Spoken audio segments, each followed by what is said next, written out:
Hello everyone. आज हम मुंशी प्रेमचंद जी की कहानी ठाकुर का कुआं को कवर करने वाले हैं। ये पूरी कहानी जात पात के इर्द गिर्द घूमती है। पहले के लोग जात पात के नाम पर कैसे इंसानियत को भूल जाते थे, ये इस कहानी में बताया गया है। कहानी की शुरुआत होती है जोखू से।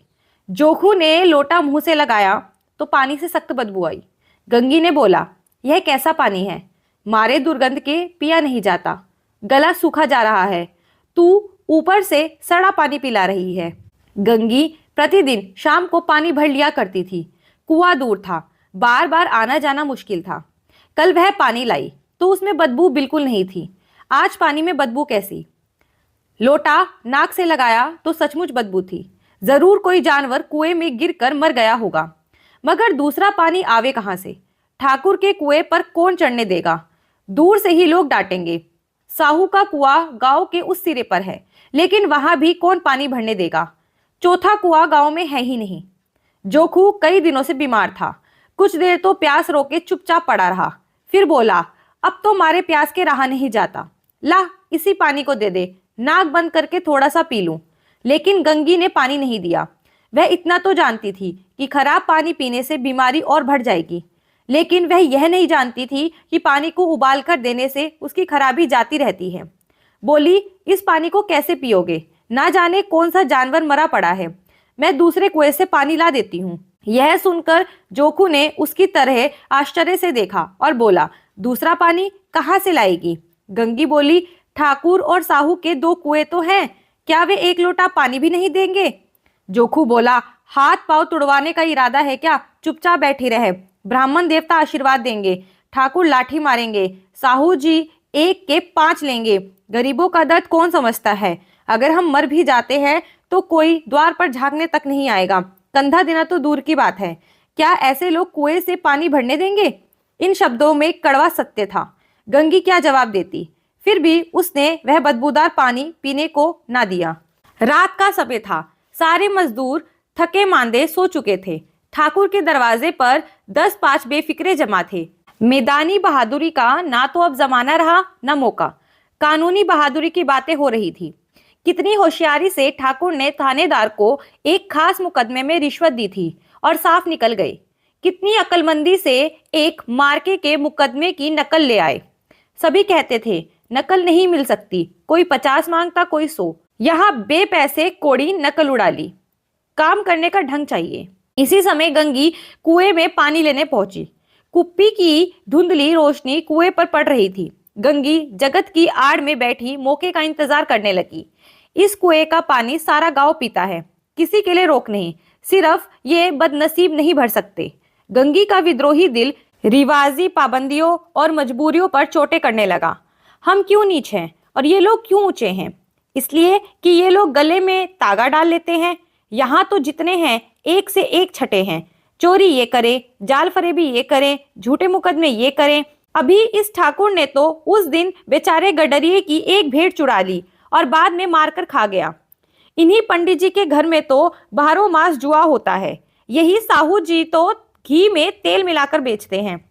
काम करा लेते हैं, मजदूरी देते नानी मरती है। किस बात में है हमसे ऊंचे?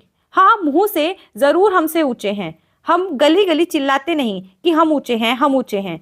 कभी गांव में आ जाती हूँ तो देखते हैं जैसे सबकी छाती पर सांप लौटने लगता है। गंगी इन्हीं विचारों में खोई हुई थी कि तभी कुएं पर किसी के आने की आहट हुई। गंगी का दिल धड़कने लगा, कहीं देख ले तो गजब हो जाए। उसने जल्दी से घड़ा और रस्सी उठा ली और चुपचाप झुककर चलती हुई एक पेड़ के अंधेरे साई में जा खड़ी हुई।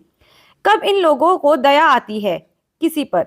बेचारे मंगू को इतना मारा कि महीनों लहू थूकता रहा, इसलिए कि उसने बेगार ना दी थी। उस पर ये लोग ऊंचे बनते हैं। तभी उसने देखा कि कुएं पर 2 स्त्रियां पानी भरने आ रही हैं।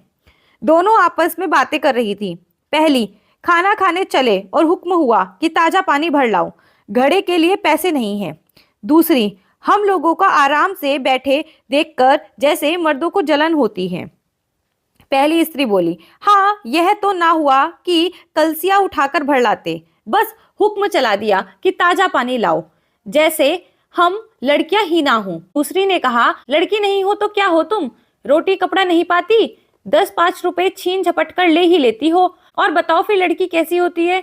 पहली वाली ने कहा, मत लजाओ दीदी, छिन भर आराम करने को जी तरस कर रह जाता है। इतना काम किसी दूसरे के घर में कर देती तो इससे कहीं आराम से रहती। ऊपर से वह एहसान मानता। यहाँ काम करते करते जाओ, लेकिन किसी का मुंह ही नहीं सीधा होता। जब दोनों स्त्रियां पानी भर कर चली गई तो गंगी वृक्ष की छाया से निकली और कुएं की जगत के पास आई। बेफिक्रे चले गए थे। ठाकुर भी दरवाजा बंद कर आंगन में सोने जा रहे थे। गंगी ने क्षणिक सुख की सांस ली। किसी तरह मैदान तो साफ हुआ। अमृत चुरा लाने के लिए जो राजकुमार किसी जमाने में गया था, वह भी शायद इतनी सावधानी के साथ समझ बूझकर ना गया होगा। गंगी दबे पांव कुएं के जगत पर चढ़ी। विजय का ऐसा अनुभव उसे पहले कभी ना हुआ था।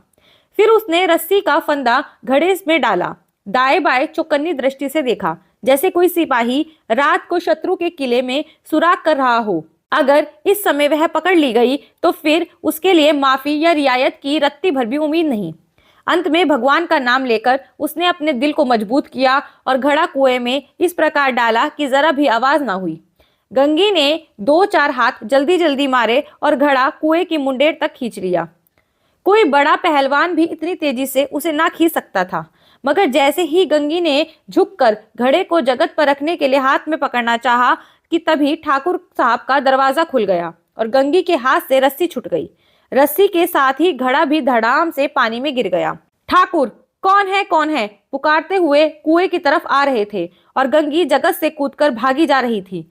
घर पहुंचकर उसने देखा कि जोखू लोटा मुंह से लगाए वही मैला गंदा पानी पी रहा था और इस तरह उसकी सारी मेहनत बेकार हो गई। न पानी मिला और पति भी गंदा पानी पीकर और बीमारी की तरफ बढ़ गया। आई होप आज की कहानी आपको अच्छे से समझ आ गई होगी और आपको ये भी समझ आ गया होगा कि पहले के समय में क्या होता था, लोगों के अंदर इंसानियत की कितनी कमी थी। अगर आपको ये स्टोरी अच्छी लगी हो तो इसे लाइक कर देना, शेयर कर देना। चैनल पर पहली बार आए हो तो सब्सक्राइब करके जाना। मिलते हैं कल किसी और कहानी के साथ। तब तक के लिए take care and bye bye.